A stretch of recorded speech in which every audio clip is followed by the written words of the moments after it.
Alors ce soir, le Seigneur permet que l'on partage avec vous en restant fidèle toujours sur ces mêmes thèmes qui parlent du Saint-Esprit. Alors ce soir, nous allons partager sur un thème intitulé « Être revêtu de la puissance du Saint-Esprit ». Être revêtu de la puissance du Saint-Esprit. Nous allons prendre deux portions des Écritures qui nous permettront d'entrer dans la profondeur de notre message. Le premier passage sera Luc, le chapitre 24, à partir du 44e verset jusqu'au 49e verset. Et nous allons chuter en Actes des Apôtres, le chapitre 1er, du 3e au 8e verset. Luc 24, 44 à 49.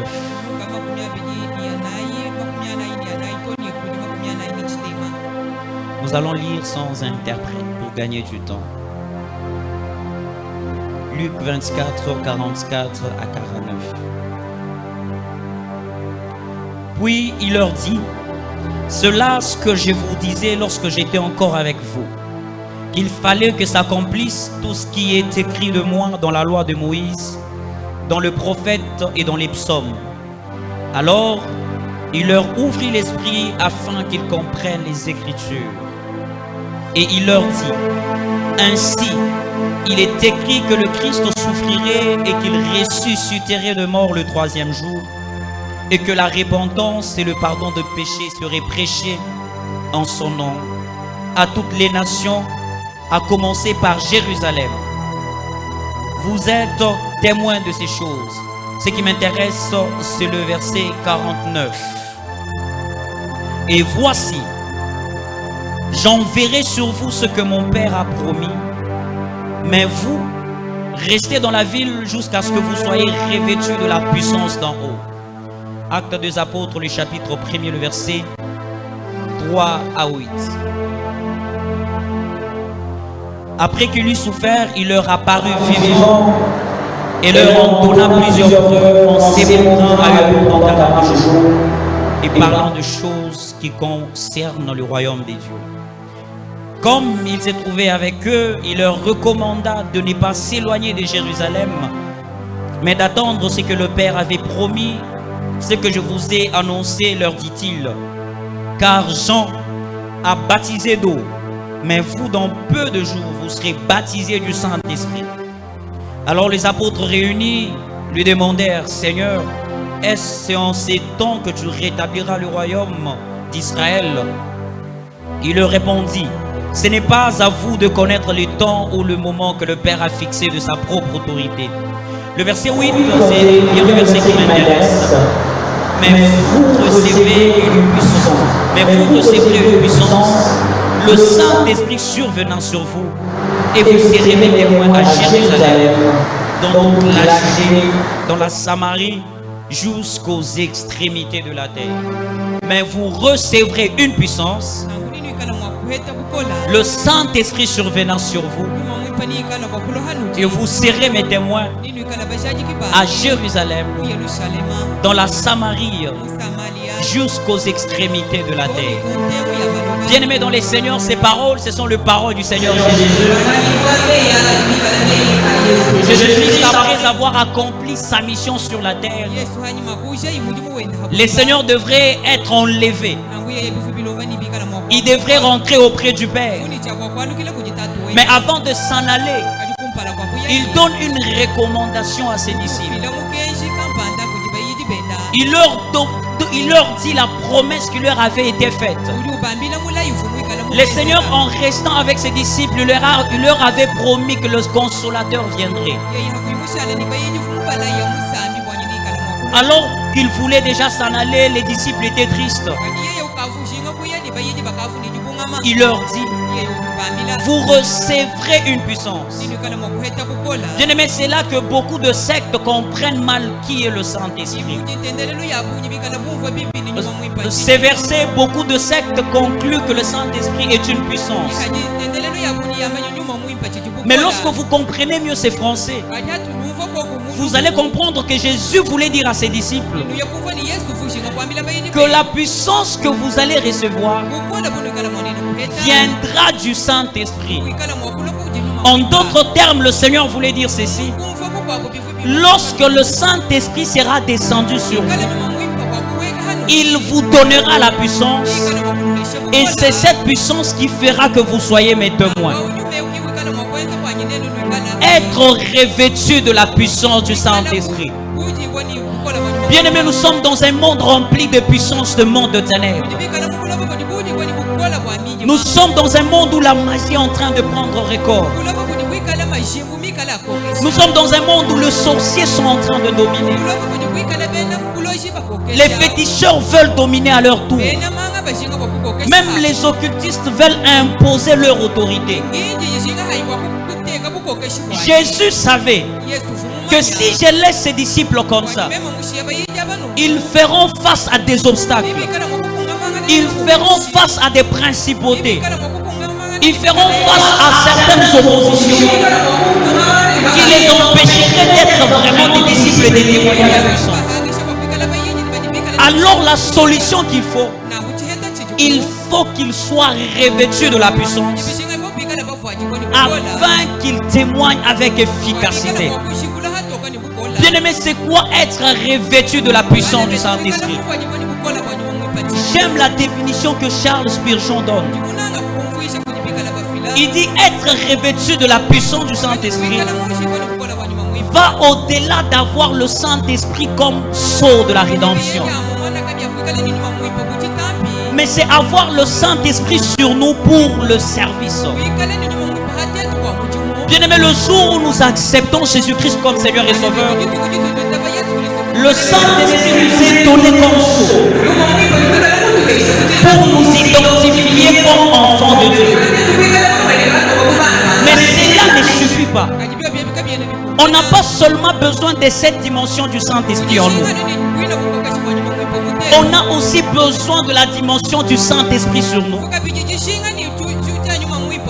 Beaucoup de chrétiens ont le Saint-Esprit en eux, mais peu de chrétiens ont le Saint-Esprit sur eux.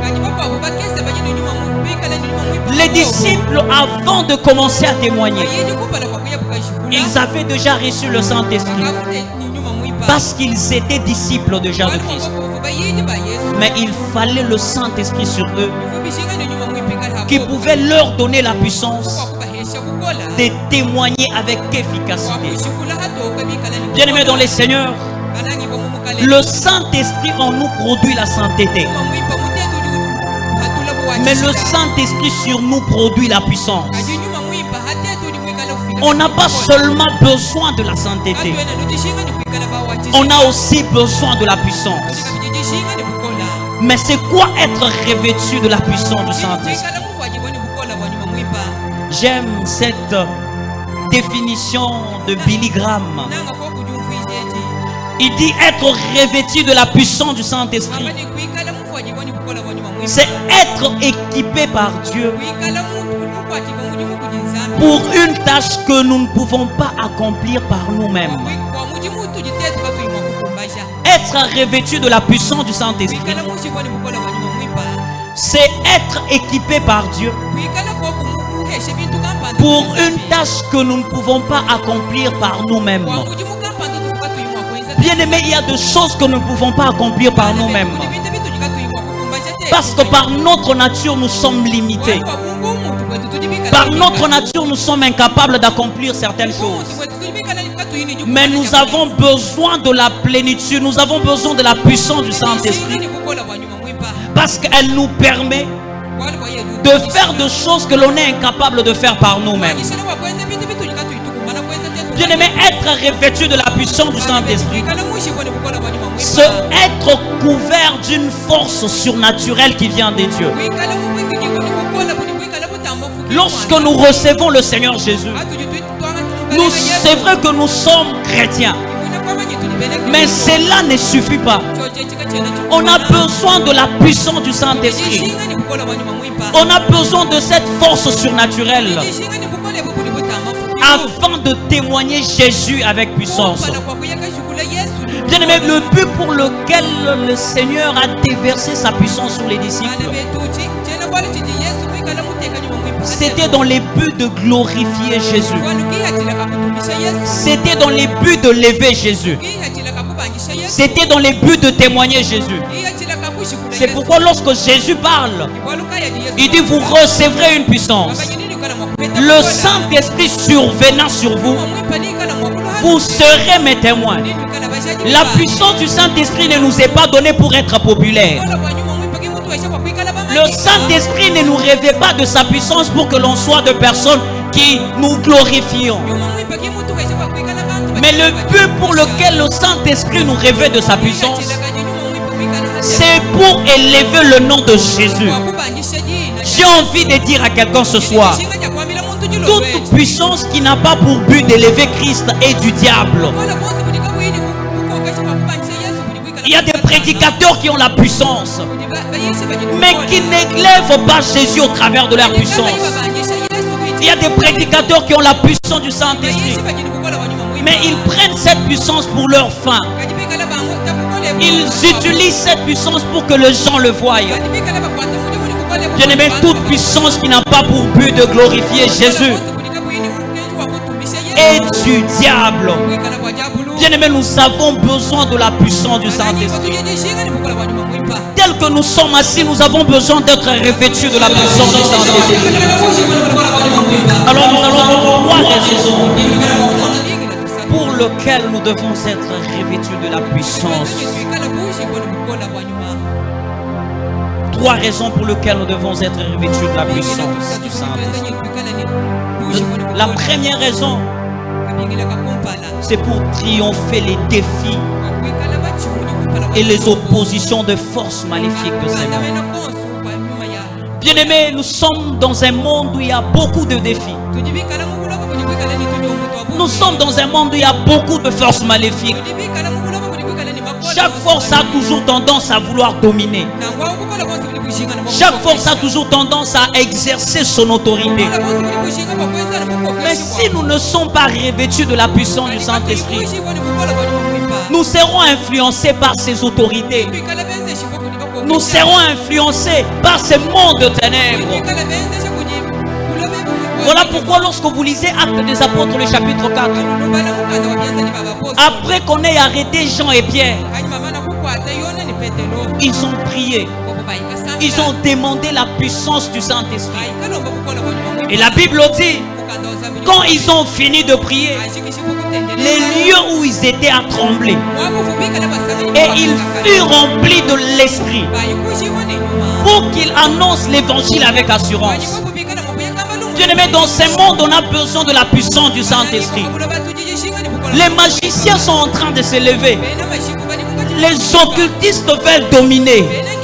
Mais si nous ne sommes pas revêtus de la puissance du Saint-Esprit, nous serons influencés par ces autorités. Nous serons influencés par ces forces maléfiques. Voilà pourquoi nous avons besoin d'être revêtus de la puissance. La deuxième raison pour laquelle nous devons être revêtus de la puissance. Nous devons être revêtus de la puissance du Saint-Esprit pour élargir ou étendre le royaume. Bien-aimés, on a besoin d'étendre le royaume de Dieu. On a besoin de ramener plusieurs au Seigneur afin que le royaume soit rempli de hommes et de femmes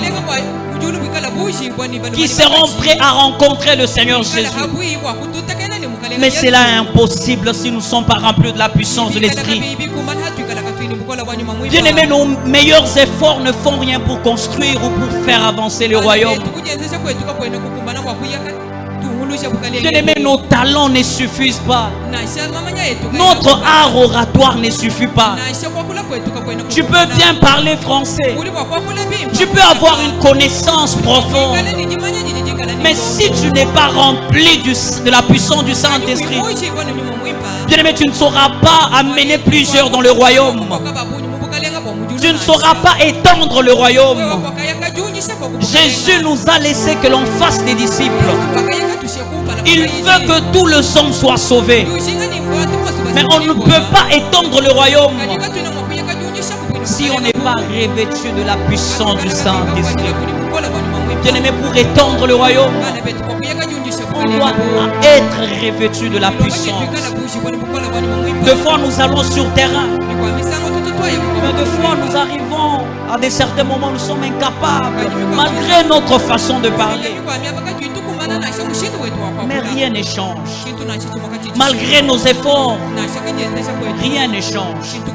Nous avons besoin d'être revêtus de la puissance afin d'étendre le royaume. Jésus a besoin des disciples. Il a besoin que plusieurs reviennent à lui. Mais nous ne saurons pas le faire si nous ne sommes pas revêtus de la puissance. Voilà pourquoi ce soir, moi et toi, nous avons besoin de la puissance afin d'étendre le royaume. La troisième raison pour lequel nous devons être revêtus de la puissance du Saint-Esprit. J'aime vraiment ça. C'est pour révéler Christ au monde par le miracle.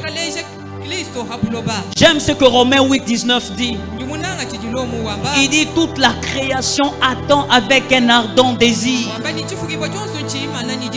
la révélation de Fils de Dieu. Bien-aimés, nous sommes dans un temps où les gens n'ont pas besoin ils n'ont pas seulement besoin d'entendre, mais ils ont besoin de voir. Les gens ont besoin de voir les fils de Dieu se révéler. Les gens ont besoin de voir les chrétiens se révéler. Les gens ont des problèmes, deux fois de problèmes inexplicables. Des gens ont de maladies, deux fois de maladies incurables. Ils n'ont pas seulement besoin d'entendre, mais ils ont besoin de voir. Voilà pourquoi nous devons être revêtus de la puissance afin de révéler Christ au monde. Le monde a besoin de Christ. Le monde a besoin de voir Christ au travers de nous. Le monde a besoin de voir Christ au travers de nos actes. Mais cela sera possible que nous, si nous sommes revêtus de sa puissance. Bien-aimé, je me rappelle d'une histoire que je suis en train de lire. Un homme, un missionnaire américain, il devrait aller en mission afin d'aller évangéliser. Lorsqu'il arrive dans ces pays, il y a eu des obstacles qui se sont posés. Commençant par le chef de ces pays. Il ne voulait pas l'accorder cette chance de parler de Jésus. Mais ce que j'aime, c'est que ce chef avait un enfant qui était malade. Et cet enfant avait un problème d'os. Ses os étaient mal formés jusqu'au point où il était devenu infirme. Tellement qu'il avait beaucoup d'argent, il a consulté de médecins, aucun médecin n'a apporté solution. Et il avait désespéré. Mais lorsque ces missionnaires viennent auprès du chef, il lui donne une condition. Il dit, je vais guérir ton enfant. Après, tu vas me permettre de tenir une croisade. Mais si ces missionnaires n'étaient pas revêtus de la puissance du Saint-Esprit, ils ne pouvaient pas opérer ces miracles. Bien-aimés, nous sommes dans un temps où nous avons besoin de miracles. Nous sommes dans un temps où on doit voir le mort ressusciter. Nous sommes dans un temps où on doit voir le malade être guéri. Deux fois, il y a des maladies qui sont déclarées incurables. Il y a des personnes qui pleurent, qui sont en train de mourir. Parce qu'on n'est pas revêtu de la puissance du Saint-Esprit. Bien-aimé, un homme qui est revêtu de la puissance du Saint-Esprit quitte de l'ordinaire. Il entre dans l'extraordinaire. Lorsqu'on est revêtu de la puissance du Saint-Esprit, on quitte les naturels vers les surnaturels. Le monde n'a pas besoin seulement de voir. Le monde n'a pas seulement besoin d'entendre, mais il a besoin de vivre, de voir Christ au travers de nous. Le monde est malade et a besoin de Christ au travers de nous. Face à un paralytique, tu peux lui parler de l'amour de Dieu, c'est bon. Tu peux lui dire que Jésus-Christ est capable de t'élever, c'est bon. Mais agis, qu'il laisse sa chaise roulante et qu'il s'élève. Bien-aimé, l'heure est venue où nous devons vivre les choses que l'on n'a jamais vécues. L'heure est venue où ces miracles que l'on a entendu parler, qu'on les vive.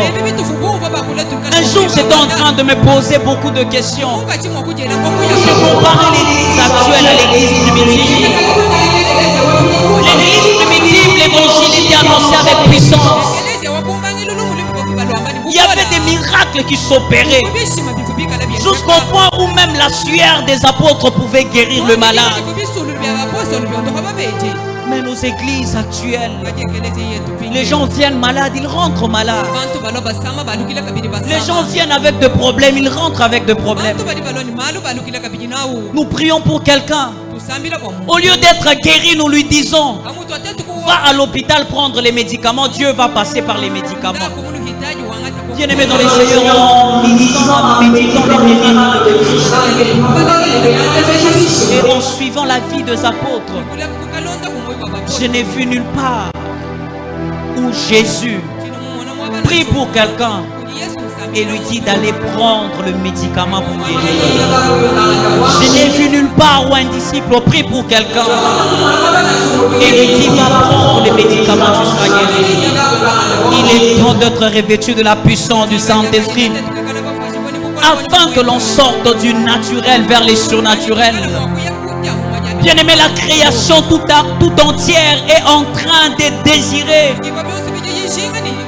Elle attend ardemment la révélation de Fils de Dieu.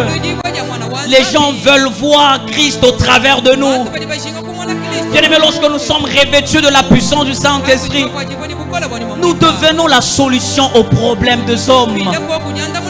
Lorsque nous sommes remplis, revêtus de la puissance du Saint-Esprit, nous devenons la guérison aux maladies des hommes.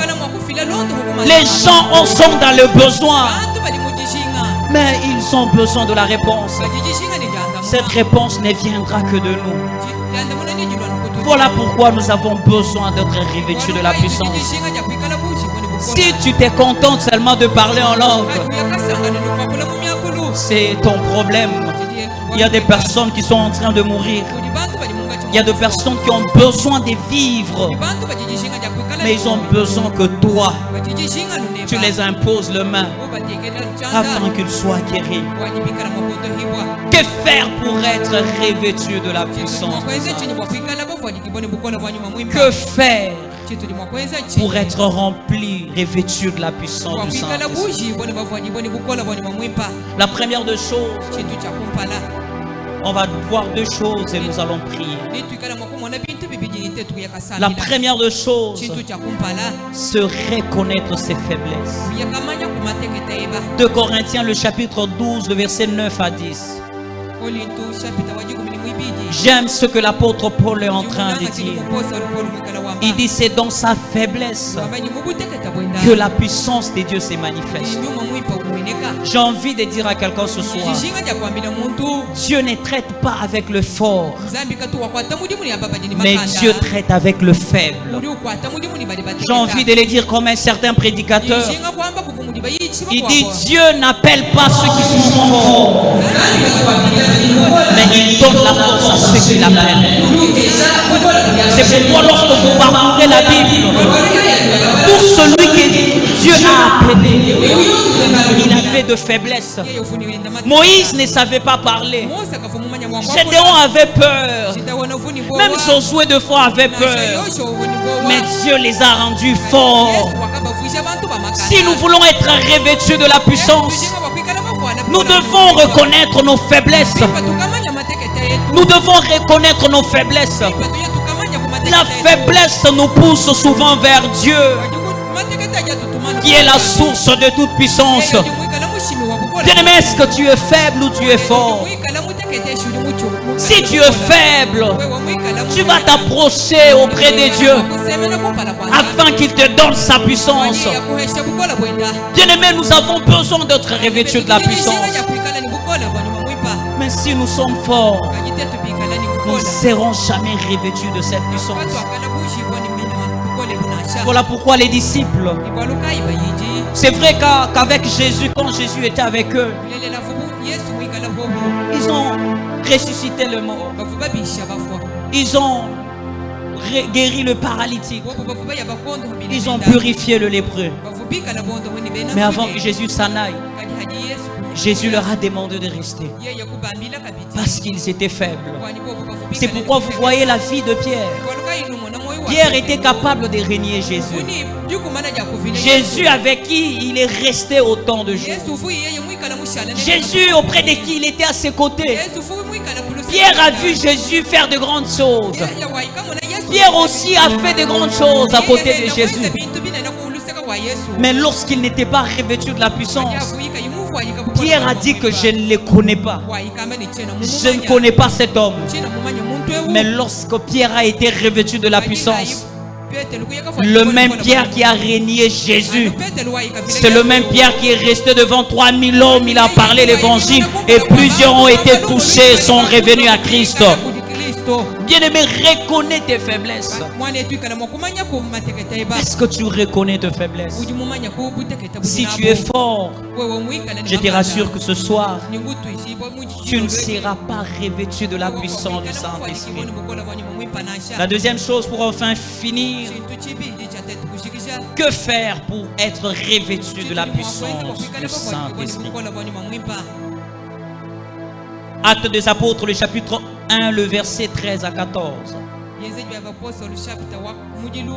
Lorsque Jésus parle avec ses disciples, il leur recommande de rester à Jérusalem jusqu'à ce que le Saint-Esprit le revêtisse de sa puissance. Mais les disciples ne sont pas restés seulement à Jérusalem en train d'attendre la promesse. Ils ne sont pas restés là en train d'attendre que le Saint-Esprit va descendre. J'aime la précision que la Bible donne. La Bible dit en Acte 1er, le verset 14, tous d'un commun accord persévéraient dans la prière. Ils persévéraient dans la prière en attendant la promesse, en attendant la puissance qui devrait être déversée sur eux. Bien aimé, j'ai envie de dire à quelqu'un, persévérons dans la prière. Que faire pour être revêtu de la puissance du Saint-Esprit? Nous devons persévérer dans la prière. Bien-aimé, la puissance du Saint-Esprit ne rêvez que ces hommes qui sont à genoux, deux hommes qui ont manifesté la puissance de l'Esprit. Lorsque tu étudies leur vie, c'était deux hommes et des femmes de prière. Deux hommes et des femmes qui priaient sans cesse, qui persévéraient dans la prière. Je peux avoir prié aujourd'hui et je n'ai pas vu la puissance se manifester. Je ne peux pas me fatiguer. Je vais encore persévérer. Le mal avec nous, c'est que lorsque je priais aujourd'hui et que je ne vois rien se manifester, directement je laisse. La Bible dit il persévérait. Il le faisait à chaque fois. Il le faisait chaque instant jusqu'à ce qu'il soit revêtu de la puissance. C'est vrai que tu as besoin d'être revêtu de la puissance. Ne sois pas quelqu'un qui prie d'une manière saisonnière, mais sois quelqu'un qui persévère dans la prière. Et lorsque tu persévéreras dans la prière, le Saint-Esprit te revêtira de sa puissance et tu seras saisi et tu transformeras le monde. Bien-aimé, persévérons dans la prière. Un homme qui connaît ses faiblesses se décide d'aller à genoux et d'invoquer Dieu, de s'humilier afin d'être revêtu. Bien-aimé, lorsque je lis la vie de ces hommes qui ont marché avec Dieu, lorsque je lis la vie de ces revivalistes, ces hommes qui ont amené le réveil, j'aime l'exemple de cet homme. C'est un Africain comme nous. On l'appelle Baba Lola. C'est un homme qui pouvait prier. Dans l'un des livres écrits où on raconte son histoire, on dit qu'il a prié sur une montagne jusqu'au point où ses genoux ont laissé des empreintes sur cette montagne.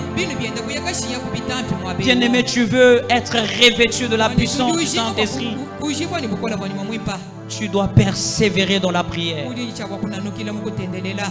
Alors ce soir, j'ai envie de te poser une question. Tu es contente de rester tel que tu es ou tu as besoin d'atteindre une autre dimension?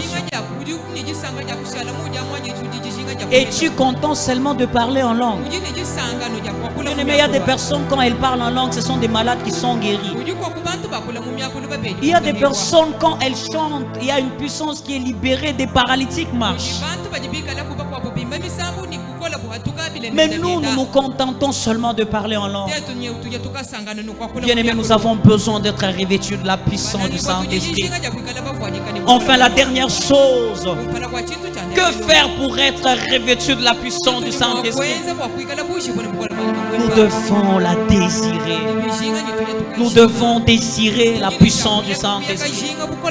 Nous devons soupirer comme une bille soupire après un courant d'eau. Nous devons soupirer. On ne doit pas se contenter de ce qu'on a déjà fait avec Dieu. Beaucoup de personnes n'expérimentent pas ça parce qu'ils se contentent déjà des expériences passées. Mais si hier tu as guéri un malade, tu as besoin de faire plus que ça. Si hier tu as ressuscité le mort, tu as besoin de faire plus que ça. Le Saint-Esprit ne vient pas seulement nous faire parler en langue, mais le Saint-Esprit vient nous revêtir d'une puissance extraordinaire qui fait de nous de solutions aux problèmes de somme. Le Saint-Esprit ne vient pas seulement nous faire parler en langue, mais il nous fait des instruments pour la gloire du Seigneur. Bien-aimés, on a besoin de la puissance. C'est pourquoi dans les épîtres de Paul, il dit son évangile ne consistait pas seulement en paroles, mais en la démonstration de la puissance. Il y a des personnes qui croiront seulement en paroles, mais il y a aussi des personnes qui croiront quand tu vas démontrer la puissance. Lorsque tu iras à l'islam, les musulmans ne voudront pas que tu leur prêches seulement. Ils voudront seulement que tu démontres la puissance. Oh, je me rappelle d'un homme qui a fait convertir tout le mosquée des musulmans. Il est parti. Il les a challengés. Il a guéri autant de malades. Jusqu'au point où le mosquée, tous les musulmans se sont transformés en chrétiens. Bien-aimés, aujourd'hui, il y a des sectes qui sont en train de prendre de l'ascenseur. Lorsque nous lisons l'histoire de l'église, nous nous rendons compte que les places où il y avait beaucoup de chrétiens, ce sont maintenant des musulmans qui sont en train de prendre l'ampleur. Ce sont certaines sectes qui sont en train de dominer. Le christianisme n'a plus d'impact parce que nous sommes restés dans une vie ordinaire. Le chrétien n'a plus d'impact parce que nous sommes restés dans une vie de contentement. Ce soir, nous avons besoin d'être revêtus du Saint-Esprit. Lorsque nous sommes revêtus de la puissance du Saint-Esprit, même notre manière de servir Dieu va changer. Deux fois, tu es en train de servir le Seigneur, mais tu ne produis pas de bons résultats. Mais nous avons besoin d'être revêtus de la puissance. J'aime ce que Samuel est en train de dire à Saül. Le Saint-Esprit te saisira. Tu seras transformé. Et j'aime lorsque nous lisons les livres des juges. Lorsque les Philistins étaient devant Samson, La Bible dit que la puissance du Saint-Esprit, le Saint-Esprit les saisissait. Et Samson était capable de faire les choses qu'il ne pouvait pas faire en étant humain.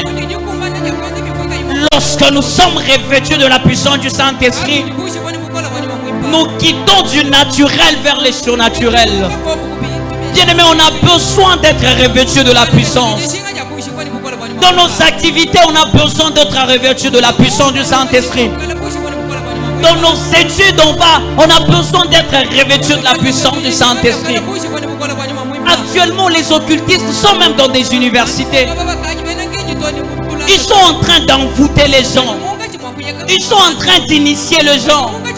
Mais lorsque nous sommes revêtus de la puissance du Saint-Esprit, notre présence va les empêcher d'agir. Un homme qui est revêtu de la puissance du Saint-Esprit, face aux sorciers, les sorciers seront incapables d'agir. Oh, nous avons besoin d'être revêtus de la puissance. C'est pourquoi ce soir, je ne veux pas dans quel domaine. Tu as besoin de la puissance du Saint-Esprit. Je ne sais pas dans quoi tu as besoin de la puissance.